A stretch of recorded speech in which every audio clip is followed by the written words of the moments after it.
မင်္ဂလာပါရှင်ကျွန်မက TNH Math Center ရဲ့တည်ထောင်သူကျောင်းအုပ်နှင်းဆက်ရေးဖြစ်ပါတယ်ဒီနေ့မှာကျွန်မက TNH Math Center ရဲ့ကျောင်းသားဟောင်းတွေရဲ့မိဘတွေနဲ့တွေ့ဆုံဆွေးနွေးတဲ့အစီအစဉ်လေးကိုကျွန်တော်တို့စီစဉ်တင်ဆက်ထားပါတယ် Stories from Parents လို့ခေါ်ပါတယ်ဒီအစီအစဉ်ကအောင်မြင်သွားတဲ့ကျောင်းသားတွေထိုးချုံတဲ့ကျောင်းသားတွေဒီတက္ကသိုလ်ဒီအောင်မြင်တဲ့တက္ကသိုလ်တွေမှာအသီးသီးဘလို့တွေပညာသင်ယူနေကြလဲမိဘတွေအနေနဲ့ဘလို့တွေပံ့ပိုးပေးကြလဲဆိုတာကိုကျမတို့အနေနဲ့တင်ဆက်သွားမှာဖြစ်ပါတယ်ကြည့်ရှုပေးနေတဲ့မိဘတွေအတွက်လည်းအများကြီးအထောက်အကူရမယ်လို့ယုံကြည်ပါတယ်ရှင်မင်္ဂလာပါအကိုဟုတ်ကဲ့အကိုရဲ့နာမည်နဲ့မိသားစုလေးအကြောင်းစပြီးတော့မိတ်ဆက်ပေးပါအောင်ရှင်ကျွန်တော်တို့ဦးကျော်ကျော်ပါတဲ့စွမ်းတီဆောင်ရဲ့အဖေပါတဲ့စွမ်းတော့ကျွန်တော်ရဲ့တူရဲသောတာပေါ့ကျွန်တော်တို့မှာမိသားစု3ယောက်ရှိပါတယ်ဟုတ်ကဲ့ပါအခုစွမ်းကကျမတို့မြန်မာပြည်ရဲ့သမိုင်းမှာလို့တော့ပြောလို့ရတယ်အမတန်ထူးခြားတဲ့scholarship တွေရခဲ့တယ်ပေါ့အကိုရဲ့အဲ့ဒီ scholarship နဲ့ပတ်သက်ပြီးတော့အကိုဘယ်ကျောင်းမှာဘယ်လို scholarship တွေရခဲ့တယ်ဆိုတာလေးလည်းပြောပြပေးပါအောင်ရှင့်ဟုတ်ကဲ့ဒီကျွန်တော်ဒါကအခု2025နှစ်မှာဒီ2025မှာစတက်မဲ့ Brown University ရဲ့ first year နေပြီးတော့ဒီ၄နှစ်စာပေါ့နော်ဒီ Ivy League University တခုဖြစ်တဲ့ Brown University ရဲ့ Fulbright Scholar နဲ့ဝင်ခွင့်ရခဲ့တာပါအရန်ကိုပြောစရာကောင်းတာပဲအကိုရဲ့အကိုတို့မိသားစုအတွက်လည်းအရန်ဂုဏ်ယူစရာဖြစ်တယ်မြန်မာပြည်အတွက်လည်းအရန်ကိုဂုဏ်ယူစရာဖြစ်ပါတယ်အကိုဒီကလေးနဲ့ပတ်သက်ပြီးတော့လေအကိုအခုမှကျမတို့အနေနဲ့ကျောင်းလျှောက်တယ် scholarship ရတယ်ဆိုတာကဒါကအခုမှလို့ချင်းအခုမှစပြီးတော့စူးစမ်းလို့ရတဲ့ကိစ္စမျိုးမဟုတ်ဘူးပေါ့နော်အကိုအဲ့ခါကျတော့စွမ်းနဲ့ပတ်သက်ပြီးတော့ငငယ်လေးတွေကနေအကိုတို့ဘယ်လိုပြုစုပြောထောင်ပေးခဲ့ရလဲဆိုတာဒီပြောပြပေးပါအောင်ကိုအဓိကတော့ကျွန်တော်တို့ကလေးတယောက်ပေါ့နော်ဒီအရွယ်မှာအောင်မြင်မှုရဖို့ဆိုရင်ကျွန်တော်အယူဆပါနော်ဟုတ်ကဲ့ပါသူများနဲ့တူရင်လည်းတူမယ်တူချင်မှလည်းတူမယ်ကျွန်တော်အယူဆရတော့ကျွန်တော်ကအင်္ဂလိပ်စာနဲ့သင်ချာအရင်ရေးကြည့်တယ်လို့ကျွန်တော်ယူဆပါတယ်အင်္ဂလိပ်စာသင်ချာပေါ့နော်အဲ့တော့ကျွန်တော်ကကလေးကိုငယ်စဉ်အခါတွေကနေပြီးတော့အင်္ဂလိပ်စာသင်ချာတော်အောင်လို့ကျွန်တော်ကပြုစုပြောထောင်ပေးခဲ့တယ်သင်ချာနဲ့ပတ်သက်လို့ကျွန်တော်တို့ကMath Olympiad ပြိုင်ပွဲတွေကျွန်တော်တို့ကဝင်ပြိုင်ခဲ့တယ်။နောက်ပြီးတော့သင်ချာပု္ပ္ပစာတွေအိမ်မှာတဲ့ကလေးနဲ့အတူတူဝိုင်းတွဲကြတယ်။နောက်အင်္ဂလိပ်စာနဲ့ပတ်သက်လို့ဆိုရင်British Council ကနေပြီးတော့ YLE exam နဲ့ပတ်သက်တဲ့မေးခွန်းအောင်တွေကျွန်တော်တို့အိမ်မှာလေ့ကျင့်ကြတယ်။နောက်ပြီးတော့ကျွန်တော်တို့ကဒီ PC ကနေပြီးတော့ လုပ်တဲ့ reading challenge ပြိုင်ပွဲတွေအဲ့ပြိုင်ပွဲတွေမှာကျွန်တော်တို့ကကလေးတွေကိုဝင်ပြိုင်တယ် science နဲ့ပတ်သက်ပြီးဆိုရင်ကျွန်တော်တို့ကမြန်မာ book center မှာ365 series တွေရှိတယ်365 moral story တို့365 the wonder of the world တို့ဒီစာအုပ်တွေကျွန်တော်တို့ကဝယ်ပြီးဖတ်စေတယ်အဲ့ရနေပြီးတော့ကျွန်တော်တို့သင်ချာနဲ့အင်္ဂလိပ်စာကိုတဖြည်းဖြည်းပြုစုပြောထားတာပါကျွန်တော်အမြင်ပြောရရင်တော့သင်ချာနဲ့အင်္ဂလိပ်စာကောင်းတဲ့ကလေးကနောင်ချိန်တော့တနေရာရောက်မယ်လို့ကျွန်တော်ယူဆပါတယ်ဟုတ်ကဲ့ပါအကိုဒီ information လေးကလေမိဘတွေအတွက်လည်းအရင်တည်တဲ့information လေးပေါ့အကိုအခုစွမ်းအနေနဲ့ကြတော့လေအကိုတို့ကအချိန်အလိုက်ဒီအချိန်မှာသင်ချာလုပ်ရမယ်ဒီအချိန်မှာအင်္ဂလိပ်စာလုပ်ရမယ်ဆိုတဲ့အခါမှာလေခလေးအနေနဲ့စိတ်ညစ်တာမျိုးညှဉ်းညူတာမျိုးတွေရောရှိခဲ့လားကလေးကကြတော့ तू ကပင်ကိုတဲလန့်ကောင်းပြီးသားပေါ့ဆွမ်းကြတော့ तू ကိုယ်တိုင်းကိုကဥမာစာဖတ်တာဆိုလဲ तू တားဝါသနာပါတယ်နောက်သင်္ချာတွက်တာဆိုလဲ तू ဟာသင်္ချာတွက်နေရရင်ပျော်နေတာလေအဲ့ခါကျတော့ကလေးအနေနဲ့တော့တိတ်အပန်းတကြီးတော့မရှိဘူးပေါ့နော်ဒါပေမဲ့ကျွန်တော်အမြင်ပြောရရင်ပေါ့နော်ဒီလိုကိစ္စမျိုးတွေမှာ time management ကဒါအရေးကြီးတယ်ဘာလို့လဲဆိုတော့ဒီကာလတွေမှာလူဖြစ်ရတဲ့ကလေးတွေဘွားလဲတိတ်တော့မလွယ်ဘူးလေအင်္ဂလိပ်စာအကြောင်းစာတွေရှိမယ်ကျွန်တော်တို့ဒီ Olympic ပြိုင်ပွဲတွေရှိမယ်နောက်ပြီးတော့အားကစားရှိမယ်ဂီတအမှုပညာနဲ့ပတ်သက်တာရှိမယ်ဒါတွေကိုကျွန်တော်တို့ကငယ်ငယ်လေးကနေထည့်ပေးဖို့ဆိုတဲ့ကိစ္စကြတော့ကျွန်တော်တို့က time management ကအရင်ရေးချီတယ်ဥပမာဆိုကြပါစို့တချို့ကလေးတွေပေါ့နော်ကျွန်တော်တွေ့ဘူးတယ်စာလုပ်တယ်စာပြီးရင်စာလုပ်တဲ့ခါကျတော့သူတို့မှကိုယ်ပိုင်ချိန်မရှိဘူးပြင်ပဘူးတုဒ္ဒနဲ့ပတ်သက်လို့သူတို့လေ့လာစရာအချိန်မရှိဘူးနောက်ဒီခေတ်ကာလကြတော့လေ international level မှာကြတော့ဘယ်လိုပြောရမလဲပေါ့နော်ကလေးတွေတော်တော်များများကစာအားကစားဂီတအမှုပညာကိုမျှတပြီးတော့အကုန်တော်ကြတယ်ဒီခေတ်မှာကျတော့စာတစ်ခုတည်းကိုပဲစောင်းပေးပြီးလုပ်တဲ့ပုံစံမျိုးမဟုတ်တော့ဖြစ်ပြောင်းသွားတယ်ပဲပြောရမှာပေါ့နော်ကျွန်တော်တို့ခေတ်တင်နေတော့မတူတော့ဘူးအဲ့တော့ကျွန်တော်အမြင်ပြောရရင်တော့ time management ကအရင်အရေးကြီးတယ်လို့ကျွန်တော်ယူဆပါတယ်ဟုတ်ကဲ့ပါစွမ်းအနေနဲ့လေကျမတို့စွမ်းကိုကြည့်တဲ့အခါကျလို့ရှိရင်ကျမတို့သတိထားမိတာပေါ့နော်စွမ်းကလူမှုရေးအရန်ကောင်းတယ်လူမှုရေးအရန်ကောင်းတယ်တနေ့တောင်းနဲ့တွေ့လို့ရှိရင်လည်း तू ကအရန် lead လုပ်နိုင်တယ်။နောက်လူကြီးကိုလည်းလူကြီးအလျောက် तू ဆက်ဆံတတ်တယ်။တငယ်ချင်းတွေကိုလည်းတငယ်ချင်းအလျောက် तू တင့်လျောက်ပတ်အောင် तू အရန် तू ဆက်ဆံတတ်တော့လေ။အဲ့နဲ့ပတ်သက်ပြီးတော့အကိုတို့ကလေးကိုဘယ်လိုများလမ်းညွှန်ပေးခဲ့လဲဘယ်လိုများပြုစုပေးခဲ့ပါလဲအကို ကျွန်တော်အမြင်ပေါ့နော်ကျွန်တော်ဒီနောက်ပိုင်းမြင်တဲ့အမြင်ရကလေးတယောက်ကစာတော်နဲ့မပြီးဘူးစာဘလောက်ကြီးတဲ့တော်နေပေါ့နော်ဒီ social networking မှာကလေးတယောက်ကလေကောင်းဖို့လိုအပ်တယ်လို့ကျွန်တော်ယူဆရပေါ့နော်ဟိုကျွန်တော်တို့မြင်နေတွေ့နေတာပဲဟို problem တစ်ခုကို solve လုပ်တဲ့နေရာမှာဒီ social networking ကောင်းတဲ့လူတယောက် social ကောင်းတဲ့လူတယောက်ကဒီ problem solving skill တွေမှာကြတော့ဟို social မကောင်းတဲ့လူလုံးလေးနေတဲ့လူတွေစားရင်ပို့ပြီးတော့အားထားတယ်ဆိုတာကျွန်တော်တို့ကညင်းမရအောင်လေအဲ့တော့ကျွန်တော်တို့ကကလေးကိုငယ်ငယ်လေးတွေကသူ့ကိုဒီသူတို့ကကူညီတတ်အောင်ရယ်နောက်တစ်ခုကပေါင်းသင်းဆက်ဆံရေးပေါ့လူမှုပေါင်းသင်းဆက်ဆံရေးမှာနည်းနည်းအဝင်ဝင်ကြဖြစ်ပြီးတော့သူတို့ကနဲ့ဟိုလိုက်လျောညီကျွနေတတ်အောင်ပေါ့နော်အဲ့အတွက်ကိုကျွန်တော်တို့ကငယ်ငယ်တွေကကျွန်တော်တို့က train လုပ်ခဲ့တယ်ဘာလို့လဲဆိုတော့ကလေးကိုကျွန်တော်တို့ကလုံးလေးမရှင်တန်စီခြင်းဘူးပေါ့မှန်တာပေါ့ဟုတ်ကဲ့ပါဟုတ်အခုခက်မှာတချို့မိဘတွေလည်းရှိသေးတယ်ပေါ့နော်ကျမတာတမီကအရင်အေးတယ်ဘယ်သူနဲ့မှလည်းမဆက်ဆံခြင်းဘူးအဲ့ဒီဥစ္စာကိုတချို့မိဘတွေကလည်းဂုံယူတဲ့သူတော်ရှိသေးတယ်အကုန်လေကျမစကားပြောမိတဲ့အခါမှာလေဒါဒီဘဝအတွက်အရေးကြီးရလို့သူတို့ကမထင်ကြသေးဘူးအကိုရဲ့အဲ့ဒီမိဘတွေအတွက်ကောအကိုအနေနဲ့ဗာများအကြံပေးချင်ပါလဲအကိုအဲ့ဒါတော့ဗျပြောရရင်တော့လူတယောက်နဲ့တယောက်တော့ဟိုပုံသဏ္ဍာန်မတူဘူးပေါ့နော်စတိုင်မတူဘူးတချို့ကအေးနေတတ်တယ်အေးဦးနေတဲ့တာသူ့ဘက်သူအတွေးလေးနဲ့သူနေမယ်သူ့ကဘာလေးထဲမှာပဲသူစဉ်းစားပြီးတော့သူပြောမယ်ပေါ့နော်တချို့ကြတော့လေဥမာဒါ social ဆိုလဲပါလိုက်တာပဲဟိုပွဲဆိုလဲပါမယ်ဒီပွဲဆိုလဲပါမယ်ဟာ music ဆိုလဲသူရှင်းသွားဆိုလိုက်မယ်ဟို game ဆော့မယ်ဆိုရင်လဲသူပါလိုက်မှာပဲပေါ့နော်အဲ့ဒီနေရာမှာကြတော့ဟိုကျွန်တော်အမြင်ပြောရရင်ပေါ့နော်ဟိုကလေးတယောက်ကပင်ကို type ကိုတော့ကျွန်တော်တို့ကပြောင်းလဲရခက်တယ်ဟုတ်ကဲ့ပါဒါပေမဲ့ကျွန်တော်တို့လုံနိုင်တာတခုကဘာလဲဆိုတော့တကယ်ကြတော့ဟိုတခြားကိစ္စတွေကိုကျွန်တော်တို့မစင်စားဘူးပေါ့နော်ဒီចောင်းစာကိစ္စမှာပဲစဉ်းစားမယ်ဆိုရင်ကျွန်တော်တို့ဒီ social networking ကောင်းတဲ့ကလေးမိဘတွေပဲထားပါတော့မိဘတွေအနေနဲ့ဆို social networking ကောင်းတဲ့ကလေးကလေဒီOlympic ပြိုင်ပွဲတွေရဲ့ဟို information တွေဖြစ်တခြား information တွေ scholarship နဲ့ပတ်သက်တဲ့ information တွေဖြစ်ဒါမျိုးတွေကို social networking ကောင်းတဲ့လူတွေကပဲ information ကိုအရင်ရတာပေါ့နော်ပို့ရတာပေါ့အဲ့ဒါလေးတစ်ချက်ကိုစဉ်းစားမယ်ဆိုရင်တော့လေကိုကလေးကိုတက်နိုင်သေးပေါ့နော်ကျွန်တော်တို့ကတော့ဟိုပြုပြင်တယ်လို့တော့မသုံးလုံးစီခြင်းဟိုဒါပေမဲ့လည်းဟိုတက်နိုင်သေး social networking လေးကောင်းအောင် social dealing လေးကောင်းအောင်ပေါ့နော်ပတ်ဝန်းကျင်ကိုတင်းမျှတာတော့ပေါ့နော် तू ကတီးတန့်နေတတ်တယ် even သူတီးတန့်နေတတ်တယ်ဆိုနေရောဒါပေမဲ့လည်းဟိုသူ့ရဲ့ဒီအရေးကြီးတဲ့ဒီကျောင်းစာပိုင်းသို့မဟုတ်သူ့ရဲ့ဒီ extracurricular activity တွေ leadership skill တွေဒါတွေကောင်းဖို့အတွက်ကြတော့ social ကောင်းဖို့လို့တော့တက်နိုင်သေးတော့လေတိုက်တွန်းပေးစီခြင်းတယ်ပေါ့နော်ဟုတ်ကဲ့ပါရှင်အခုအကိုပြောရတာအရင်စိတ်ဝင်စားဖို့ကောင်းပါတယ်အကိုအဲ့တော့တာအတွက်ကကြတော့လေခုနကအကိုပြောသလို time management တွေမှာအကိုတို့အများကြီးပတ်မိုးခဲ့ရတယ်ပေါ့အဲ့ခါကျတော့ခလေးတွေတယောက်ကိုကျမတို့မိဘတယောက်အနေနဲ့စပြီးတော့ပတ်မိုးတော့မယ်ဆိုလို့ရှိရင်ကျမတို့ရဲ့လိုအပ်တဲ့ skills တွေလည်းသူတို့ဖြည့်ပြီးသားဖြစ်ရအောင်ခလေးအနေနဲ့လည်းမပင်ပန်းရအောင်ပေါ့နော်ကျမတို့ဘယ်လိုမျှတအောင်လေးစီမံတဲ့မှာတယ်လေအကိုမိဘတယောက်အနေနဲ့ပေါ့ဥပမာဆိုကြပါစို့ဟိုကျွန်တော်သားနဲ့ပဲကျွန်တော်တွေးကြုံခဲ့တဲ့ပေါ့နော်ကျွန်တော်ဖြတ်တန်းခဲ့တဲ့အတွေ့အကြုံပေါ့နော်ကျွန်တော်သားအပေါ်မှာကျွန်တော်ဟို guideline လုပ်ခဲ့တဲ့အတွေ့အကြုံရပဲပြောမယ်ဆိုရင်ကျွန်တော်ငယ်တုန်းကကလေးအသက်ငယ်ရွယ်စဉ်အချိန်တွေကကျွန်တော်ကကလေးကိုမျှတအောင်လို့ကျွန်တော်ကပြုစုပြောထောင်တယ်မျှတအောင်ဆိုတာသူ့ရဲ့အုံနောက်ဖွံ့ဖြိုးမှုကိုမျှတစေခြင်းတယ်ဥပမာသင်ချာဆိုလဲကျွန်တော်တို့ train မယ်အင်္ဂလိပ်စာဆိုလဲ train မယ် science ဆိုလဲ train မယ်ကျွန်တော်တို့ကအားကစားကိုလည်းကျွန်တော်တို့ကမဖြစ်မနေကျွန်တော်တို့ကထည့်ပြီးတော့လုပ်စေခြင်းတယ်ဟိုတဲ့ပြောရင်တော့ဟိုကျွန်တော်မှာချွင်းချက်တစ်ခုအနေနဲ့ကျွန်တော်ဂီတအမှုပညာနဲ့ပတ်သက်ပြီးတော့ကလေးကို train ခဲ့တာတော့မရှိဘူးပေါ့နော်ဆိုကြပါစို့ကျွန်တော်တို့သင်ချာ train နဲ့အင်္ဂလိပ်စာ train နဲ့ဒီဒါတွေကဟို academy ပိုင်းအများကြီးထောက်ကူပေးတယ်နောက်တစ်ခုကကျွန်တော်တို့အားကစားနဲ့ပတ်သက်လို့တော့ကျွန်တော်တို့ကဟိုကလေးကိုရေကူး9နှစ်အရွယ်မှာကျွန်တော်တို့ရေကူးစတင်တယ်ရေကူး2ကြော့တင်တယ်ပြီးရင်ကျွန်တော်တို့ကဟိုတစ်ပတ်မှာ3ရက်သို့မဟုတ်5ရက်ကိုကျွန်တော်တို့က training နဲ့ထည့်တယ်ပေါ့နော်ဟိုကလေးအနေနဲ့ကြတော့လေဟိုတဲလင်ကောင်းတဲ့ကလေးရဲ့သဘောတရားကတော့လေဟိုပြောရရင်တော့ဟိုကိ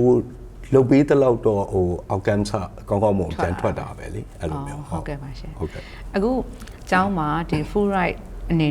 full right scholarship အနေနဲ့ပေါ့နော်ရတဲ့အပေါ်မှာရောတာရဲ့ဘာအားသာချက်အကြီးဆုံးကြောင့်ဒီလို scholarship အကြီးကိုရတယ်လို့အကိုအနေနဲ့သုံးသပ်ပါလဲအကိုဟုတ်ကဲ့ကျွန်တော်တို့ဟိုကျောင်းကိုရှောက်တဲ့နေရာမှာပေါ့နော်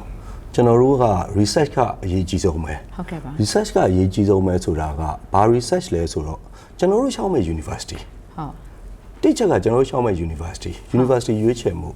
နေ့ချက်ကကြတော့ကျွန်တော်တို့တက်နိုင်တဲ့ budget အခြေအနေဟုတ်ကဲ့ဟုတ်အဲ့ဒါလည်းတအားအရေးကြီးတယ်မှန်ပါတယ်သုံးချက်ကကြတော့သူယူမဲ့ major ပေါ့နော်ဟုတ်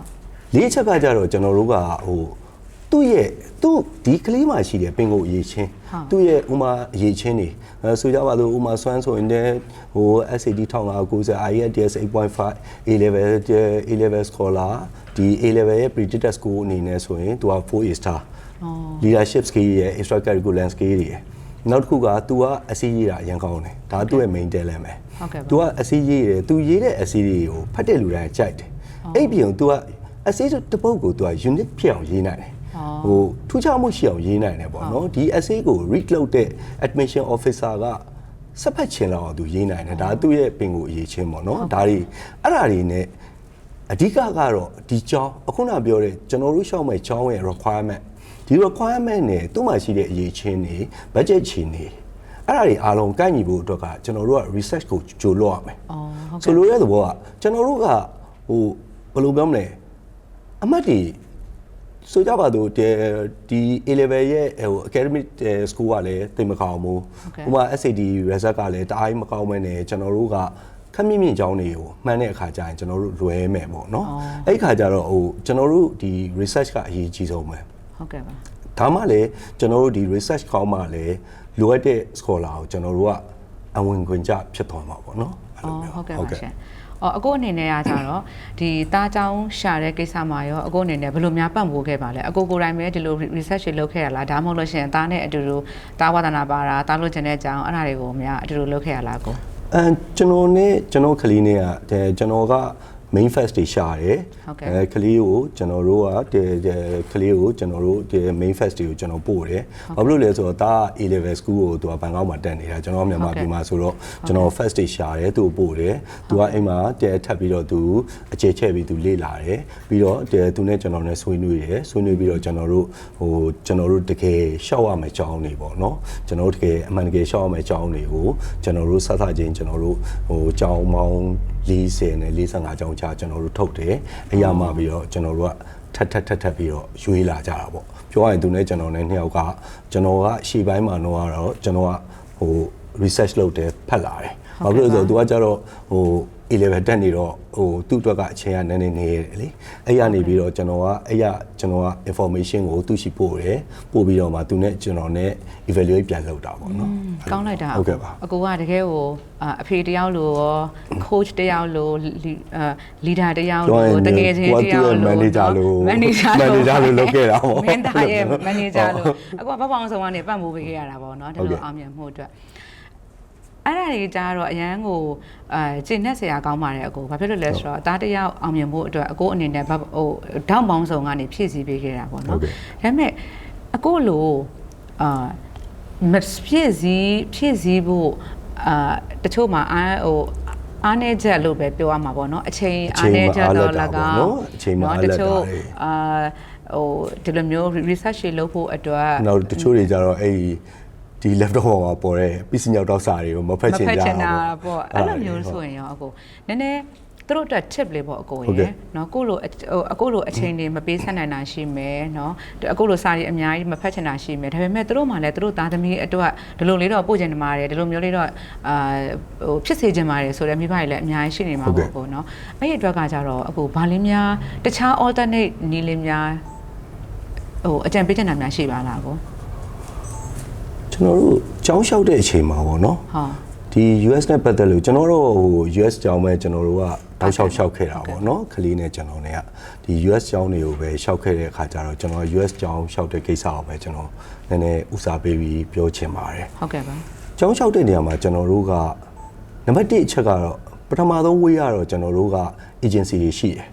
ဟုတ်ကဲ့ပါဒီကျောင်းလျှောက်ပေးတဲ့ဝန်ဆောင်မှုလုပ်ငန်းတွေရှိတယ်ဒီဝန်ဆောင်မှုလုပ်ငန်းတွေကနေပြီးတော့တဆင့်လျှောက်တာပေါ့နော်ဒါကတော့ကျွန်တော်တို့ရှင်းပါတယ်ကျွန်တော်တို့ကဝန်ဆောင်စရိတ်ကိုဝန်ဆောင်မှုကုမ္ပဏီကိုကျွန်တော်တို့ပေးလိုက်မယ်ဒီကျောင်းသားရဲ့ essay တွေကိုသူ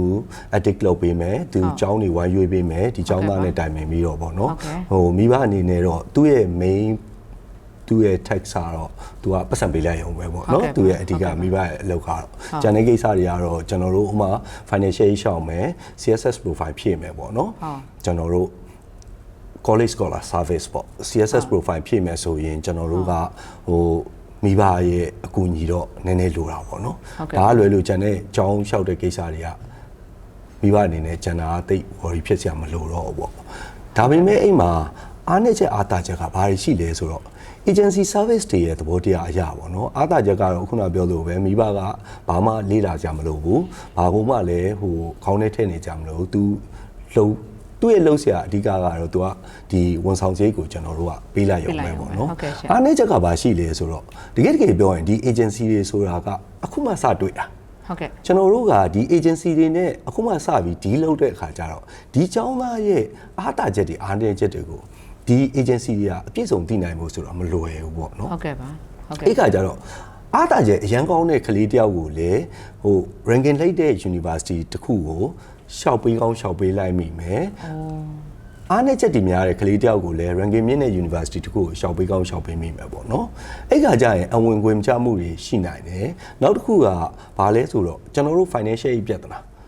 financial aid ပြဿနာဆိုတာကျွန်တော်တို့ဒီ US ကျောင်းလျှောက်တဲ့ condition တွေတော်တော်များများကတော့ financial aid မပါရင်ကျောင်းရဲ့ကျွန်တော်တို့ acceptance rate ကတော့တက်တာပဲဒါတော့လူတိုင်းလည်းသိပြီးသားပါဟို scholar ရှောက်မယ် financial aid ရှောက်မယ်ဆိုတာ ਨੇ ဒီကျောင်းရဲ့ acceptance rate ကအများကြီးကျသွားတာပဲအဲ့တော့ agency တော်တော်များများ financial aid နဲ့ပတ်သက်ရင်သူတို့ကမလျှောက်ပေးချင်ဘူးပေါ့နော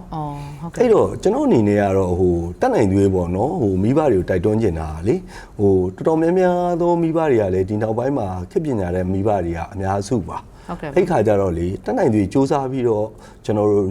ဒီ research ကိုကျွန်တော်တို့ကောင်းကောင်းလုပ်စေချင်တယ်ဖတ်ပါမှတ်ပါအခုနောက်ပိုင်းဆိုကျွန်တော်တို့ဒီ Facebook မှာဆိုလဲဒီပညာရေးနဲ့ပတ်သက်လို့အိတ်သွန်ဖာမောက်ဒီကျောင်းလျှောက်တဲ့ကိစ္စတွေနဲ့ပတ်သက်လို့အိတ်သွန်ဖာမောက်ဟိုချရေးပေးတဲ့ group တွေဆိုတာအများကြီးပဲလေအဲ့တော့ဒါတွေကနေပြီးတော့ကျွန်တော်တို့ဖတ်မှတ်ပြီးတော့ကျွန်တော်တို့ကပညာတွေအများကြီးယူလို့ရတယ်ပေါ့နော်အဲ့ဒီခါကျတော့ဟိုဥမာဒီဂျိတ်လိုအဖွဲ့အစည်းမျိုးပေါ့နော်ဒီ the hook ဂျိတ်လိုအဖွဲ့အစည်းမျိုးဆိုရင်သူကအများကြီးရေးထားတာပေါ့နော်ဟိုသူကပညာရေးနဲ့ပတ်သက်လို့ဒီ US ပညာရေး US ကျောင်းလျှောက်တာနဲ့ပတ်သက်လို့သူကအစ်သွန်ဖာမောက်ရေးထားတာကျွန်တော်တို့ကအင်္ဂလိပ်လိုသိမဖတ်တတ်ဘူးဆိုရင်တော့မှသူကအကုန်လုံးဗမာလိုပါပြန်ထားတဲ့အခါကျတော့လေနည်းနည်းပို့ပြီးတော့ကျောင်းလျှောက်တဲ့နေရာမှာလွယ်ကူစေသလားလို့ဟုတ်ကဲ့ပါအဲ့လိုမျိုးပေါ့နော်ကိုယ်တိုင်စူးစမ်းတာကတော့အကောင်းဆုံးပေါ့နော်အဲ့လိုမျိုးဟုတ်ကဲ့ပါခုနကအကိုစပြောခဲ့တဲ့အချိန်မှာတားအနေနဲ့လေအင်္ဂလိပ်စာဆိုလဲအင်္ဂလိပ်စာအလျောက်သင်္ချာဆိုလဲသင်္ချာအလျောက်သိပ္ပံဆိုလဲသိပ္ပံအလျောက်အကိုတို့ပြုစုပေးခဲ့တဲ့ပြိုင်ပွဲတွေဝင်ခဲ့တယ်စုတွေရခဲ့တယ်ပေါ့နော်ဆိုတော့တချို့မိဘတွေကကြောက်လဲဟိုစုပြိုင်တယ်ပြိုင်ပွဲဝင်တယ်ဆိုလို့ရှိရင်စုရမှာပေါ့အကိုရယ်စုမရလို့ရှိရင်ကလေးတွေနဲ့ပြဿနာတက်တာတော့မရဘူးလားဟိုလိုကြဒီလိုရနေပြီပေါ့အဲ့ကကြတော့ကလေးတွေကလေ stress တွေဖြစ်ကုန်တာသူတို့ကဘာပဲဖြစ်မပြိုင်ကြတော့ဘူးပေါ့နော်အဲ့နဲ့ပတ်သက်ပြီးတော့အခုအနေနဲ့မိဘတွေကိုဗာများအကြံပေးချင်ပါလားကိုပြောရင်တော့ဟိုကလေးတွေတချို့ကလေးမိဘတွေပေါ့နော်တချို့ကလေးမိဘတွေဆိုလဲဒီ Olympic တွေနဲ့ပတ်သက်ပြီးတော့ group တွေမှာလည်းရေးကြတာတွေကျွန်တော်တွေ့ဘူးတယ်ပေါ့နော် Olympic တွေကအရေးမကြီးတော့ဘူးပေါ့နော်သူတို့အနေနဲ့ဟိုတိတ်ပြီးတော့ကလေးပေါ်မှာသူတို့ကအာမပေးချင်ကြတဲ့ပုံစံကျွန်တော်တွေ့နေရတာလေးတွေရှိတယ်ပေါ့နော်ဟိုကိုအနေနဲ့တော့အကောင်းဆုံးကြံပေးချင်တာကတော့လေဟို Olympic ပြိုင်ပွဲတွေဆိုလဲသင်္ချာနဲ့ပတ်သက်ပြီးတော့ကျွန်တော်ပထမဆုံးစပြော Olympic ပြိုင်ပွဲတွေကိုလည်းဝင်ပြိုင်စီခြင်းတယ်ဘာဖြစ်လို့လဲဆိုတော့ဥပမာဆိုကြပါစို့နမူနာပေါ့ဒီသင်္ချာ Olympic ပြိုင်ပွဲတွေခဏပြိုင်နေတဲ့ကလေးတယောက်ကလေသူ့ရဲ့ confidence level အများကြီးတက်လာတယ်ဟုတ်ကဲ့အဲ့ပြင်ကိုဒီကလေးကကိုသင်္ချာတော်တဲ့ကလေးတယောက်လို့